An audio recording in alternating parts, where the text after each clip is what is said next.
Minimizers, you're getting ready to watch some footage from one of the Minimalist live events. If you'd like to see us on the road, head on over to theminimalists.com to find a city near you. Or you can watch recordings of all of our live events over at patreon.com/theminimalists. Enjoy. Howdy. Hi. I'm scared to ask you my question now after What's your name or your alias? My name's Stacy. Stacy? Yeah. Hey, Stacy. What's on your mind? So in a recent podcast, you had someone text in and ask about a roommate situation. And you guys had talked about, I think, a previous roommate situation as well. I think maybe it was you who ended up leaving. Yeah. I did not choose my roommates wisely. Melbourne did. So I have a roommate situation, but it's my daughter. So I can't leave, and I can't ask her to leave. She's young. Yeah. But she is a hoarder. Oh. And the hoard spills.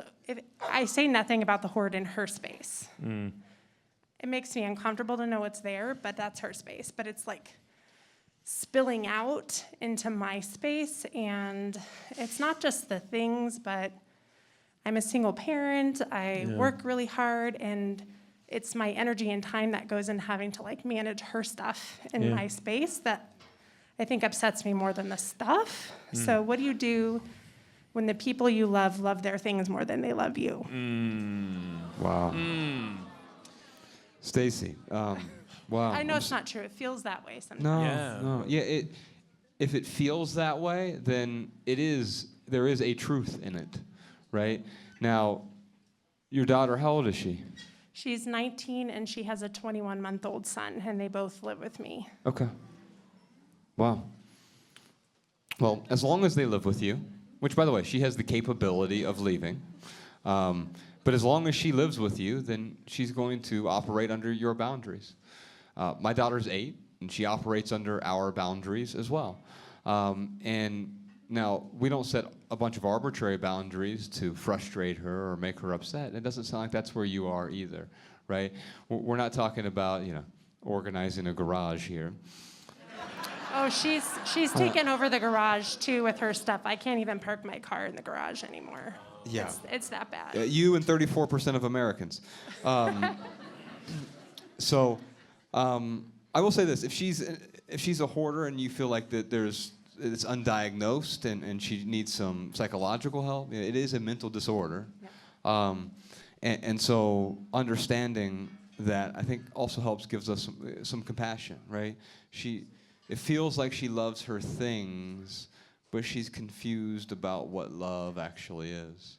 I made a joke early on when I was doing the reading, like, oh yeah, I love my wife, but I also love burritos, right?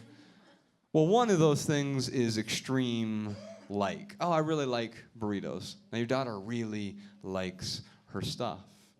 And so I'd maybe talk to her about why she really likes her stuff so much. Why is she more compelled by her stuff than by anything else? Because if there is something more compelling that's in front of her, the stuff becomes so less interesting so quickly. Ooh, I think that's tweetable, maybe. Yeah. The pithy thing that comes to mind is to set boundaries is to love. And That's good. We sometimes, to expound on that, we sometimes think that the loving thing to do is just constantly say yes. That's actually very unloving because you're damaging yourself when you do that. So when you tell someone no, you can explain to them what you're actually saying yes to, because anytime you say no, you're saying yes to something else. And helping her see what you're saying yes to will really help. But I totally agree with what Milburn said. Maybe that boundary is, hey, I can see you're attached to your stuff. And as your mom, I don't want to just force you into getting rid of your stuff, but there's obviously some sort of underlying discontent or something that's happening. And I would really like to bring in a third party to help us figure out what's going on, because I love you and I want you to live here, but living here in these conditions, it's really damaging our relationship. It's damaging my relationship with my grandchild. And she doesn't want that, of course. And like you said, she loves you way more than she loves her stuff, but it feels the opposite. So yeah, I mean, maybe that's a boundary set up, but it does sound like, maybe bringing in a professional, bringing in a third party. I'm not talking about an organizer. Yeah. I'm talking about like someone who can get to the root of the why, the root of the desire. Like one of the hoarders therapists that go. Yeah, well, yeah, I mean, maybe not a hoarders therapist specifically, but yeah, maybe some type of therapist. I don't know, if she would be open to that, but you can approach that in a way, like, again, like, to set boundaries is to love. I think I have done that, and I see ways where I can do it better. I think what's frustrating for me is it is impacting our relationship. It's impacting my ability to enjoy the fact that I get my daughter and my grandson in my house, because I know that's a really special thing, especially in modern society where we don't live in multi-generational houses anymore. So I really want to be able to enjoy them there and have them there, but all I see is their stuff everywhere. And I know that's a me thing, right? And plus a boundary thing with her, but I just want to enjoy having them there because it's not going to last forever. Yeah. The helping her doesn't mean doing it for her. And I think quite often we can confuse the two. I remember with my daughter, like, well, I'll clean her room for her so it's up to my standards, right? And I have OCD, so like, I'm in there organizing her toy bins, and here's how it should be, and she's like, yeah, whatever. And so we confuse doing something for someone, but not realizing, oh, wait a minute, this is accomplishing the opposite. This is making them dependent on me. And it's not actually showing them the way. But you can show her the way. And it's going to take some time. It's going to take some compassion. It's going to take some understanding from both of you.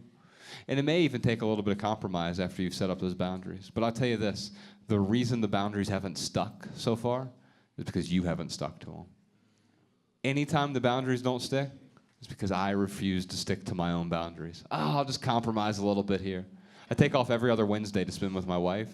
And inevitably, I'm just going to work for 2 hours this morning real quick before she wakes up. And then it devolves into all these other things because other people then start calling me because they didn't realize I'm taking the day off because I've already sent out 15 emails in the morning.